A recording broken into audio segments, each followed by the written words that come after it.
بسم اللہ الرحمن الرحیم۔ السلام علیکم۔ سب سے پہلے درود پاک، اللہم صلی علی محمد وعلی آل محمد وبارک وسلم۔ ہماری جو آج کی ویڈیو ہے نا، اس کا نام ہے جہیز ایک لعنت۔ توجہ کے ساتھ ویڈیو کو پورا دیکھیے گا، آپ کو بہت کچھ سمجھ آئے گا، اور اگر ہو سکے نا تو ہمارے اس یوٹیوب چینل کو سبسکرائب کر لیں تاکہ آپ کو روٹین کے ساتھ اچھی ویڈیوز ملتی رہیں۔ ابھی چند ہی دنوں پہلے کی بات ہے، میں نے اخبار میں ایک واقعہ پڑھا کہ ایک دلہا تھا شوکت جس کا نام تھا، اس کے گھر والوں نے جب اس کی شادی کی تو کھانا کھا لیا۔ کھانا کھانے کے بعد جب رخصتی کا ٹائم آیا تو دلہن والوں سے موٹر سائیکل کا مطالبہ کر دیا جہیز میں۔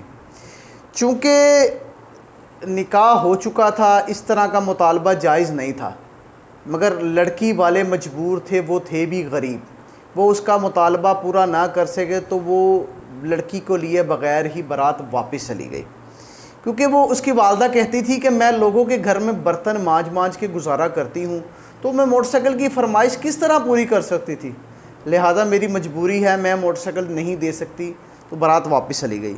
یہ ہرس، ہوس اور ظلم کا کوئی پہلا واقعہ نہیں، اس طرح کے کئی واقعات آپ لوگوں نے زندگی میں دیکھے بھی ہوں گے اور سنے بھی ہوں گے کہ جہیز نہ ملنے کی وجہ سے کسی کی بیٹی بوڑھی ہو کر گھر میں بیٹھی رہی، کسی نے خودکشی کر لی، کسی نے اللہ معاف کرے کو غلط کام کر لیا۔ اس طرح کے واقعات آپ نے بے شمار سنے بھی ہوں گے۔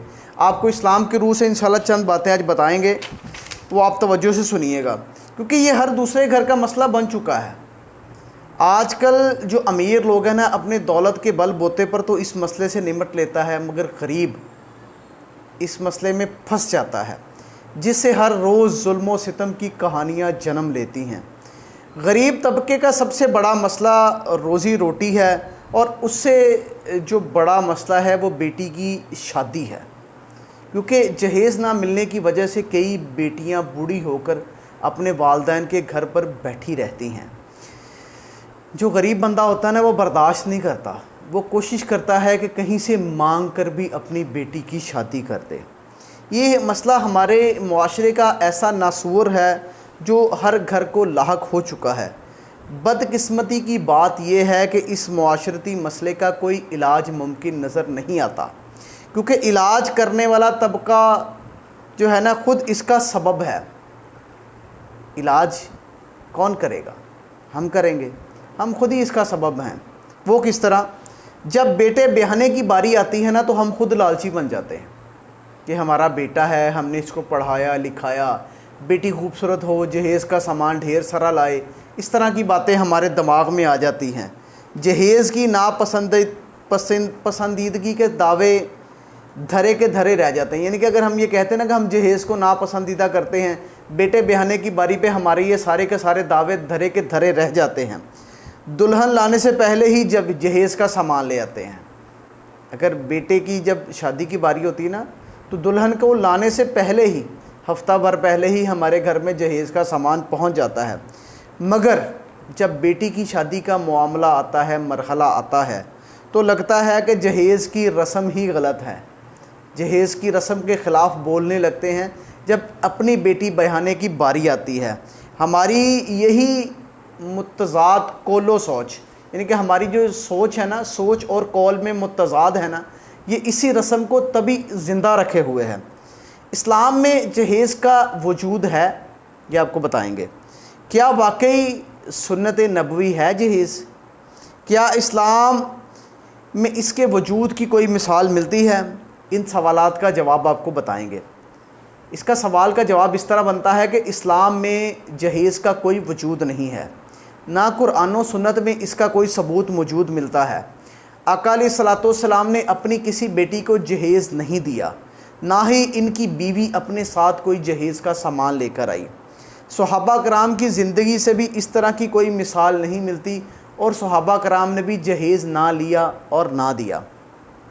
آقا علیہ الصلوۃ والسلام نے مختلف اور بے شمار نکاح فرمائے، مگر کسی بھی بیوی کے جہیز لانے یا اس کے والدین کی طرف سے جہیز دیے جانے کا تذکرہ نہیں ملتا۔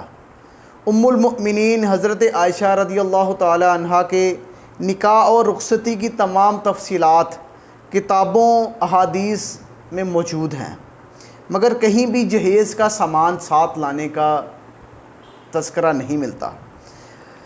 حالانکہ ایک مرتبہ ایک مقام پر مختلف لوگوں نے بتایا ہے کہ حضرت عائشہ رضی اللہ تعالی عنہا اپنی گڑیوں کو ساتھ لے کر آئی تھیں۔ اب سوال یہ ہے کہ اگر گڑیوں کو ساتھ لانے کا معاملہ جہیز کا تھا تو یہ کس طرح تھا؟ کیونکہ وہ جہیز تھا ہی نہیں، وہ ان کی اپنی گڑیا تھی، اس سے وہ کھیلتی تھی۔ حضرت ابوبکر صدیق رضی اللہ تعالیٰ عنہ ایک کھاتے پیتے صاحب حیثیت آدمی تھے۔ اگر جہیز کا رواج ہوتا تو وہ اپنی پیاری بیٹی کو ضرور جہیز دیتے، اپنی بیٹی کو بغیر جہیز کے کبھی بھی رخصت نہ کرتے، مگر ان کی طرف سے اپنی بیٹی کو جہیز دینے کا تذکرہ کہیں بھی نہیں ملتا، کیونکہ اس کا رواج ہی نہیں تھا۔ کیونکہ جب اسلام شروع ہوا نا، اس وقت عرب معاشرہ اور اس وقت سے لے کر آج تک کا عرب معاشرہ، یعنی کہ اس وقت سے لے کر جب اسلام شروع ہوا اور آج تک کا عرب معاشرہ جہیز کی لعنت سے بے خبر ہے، اس تصور سے ہی ناآشنا ہے جو ہمارے ہاں پایا جاتا ہے۔